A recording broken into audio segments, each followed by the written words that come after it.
Bonjour à tous et bienvenue sur boursicoté.com pour cette nouvelle analyse technique Forex et matières premières. Et toujours autant d'hésitation sur la paire de devises euro-dollar, puisqu'hier je vous signalais ici une cassure de cette zone des 1.2158 avec donc une perspective de poursuite ici du mouvement.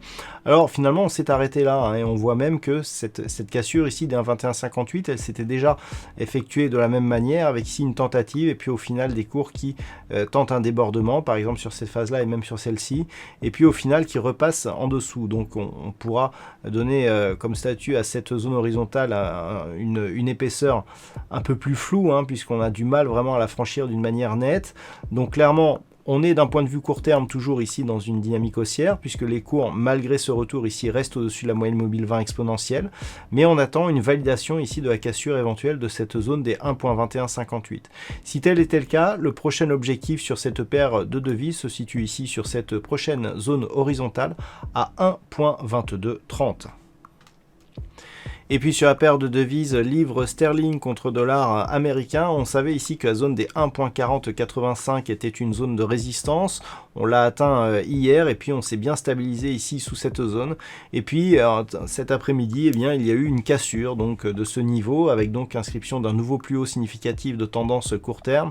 Donc hier, j'attirais votre attention sur cette forte dynamique haussière ici que connaît cette paire de devises depuis ce point bas qui avait été marqué, on s'en souvient, sur cette phase ici de stress, donc sous la zone historique des 1.20, et puis depuis justement que l'on a eu ces 1.20, on a eu un rapide retour et puis une réorientation ici moyen terme. Et hier je vous montrais donc la vue hebdomadaire pour vous indiquer que au niveau de cotation actuelle, c'était des niveaux que l'on n'avait plus vus depuis cette zone ici en 2018.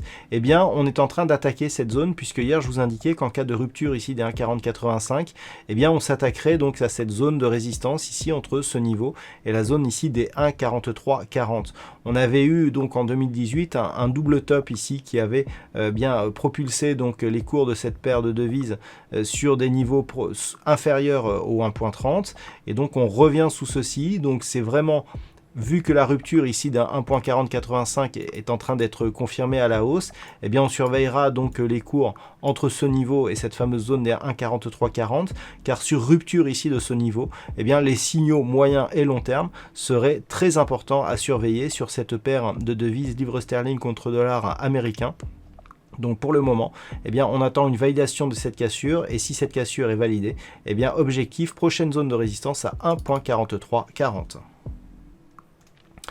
Et puis sur l'or, nous avons désormais un mouvement assez hésitant. Donc hier, on avait observé donc le retour des cours ici au-delà des 1786 $ l'once.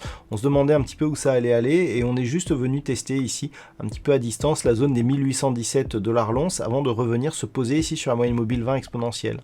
Donc le schéma ici est assez intéressant puisque si on regarde un peu loin, on a cette phase ici de retournement avec contact bol supérieur. La moyenne mobile 20 exponentielle ici en rouge agit vraiment comme résistance. Deuxième impulsion, on continue ici avec une tendance de suivi. Retour sur la moyenne mobile 20 exponentielle et sur la zone des 1786 $ l'once. Et puis on casse ici cette zone des 1786. On revient au contact de la bol supérieure. On revient ici au contact de la zone des 1817 points. Et on s'appuie ici sur la moyenne mobile 20 exponentielle. Clairement, on est sur une structure ici de changement de tendance. Alors c'est une tendance court terme. Mais si les cours ici restent sur la zone des moyennes mobiles 20 exponentielles, ce que l'on peut attendre, c'est une reprise de la dynamique haussière avec à terme une cassure de cette zone des 1817 $ l'once. Si tel était le cas, nous aurions un prochain objectif, donc des 1875 $ l'once, mais avec un niveau intermédiaire ici sur ce niveau des 1846 $ l'once comme prochain objectif court terme. Et puis on termine enfin avec le WTI qui valide donc la cassure ici de sa zone des 61 $ le baril avec un nouveau plus haut significatif qui a dépassé donc le point haut que nous avions eu ici la semaine dernière. Et donc on marque ici un nouveau point haut, donc 62,80 $ le baril, ce qui valide donc la poursuite de ce mouvement, avec comme objectif la prochaine zone de résistance ici à 66,50 $ le baril.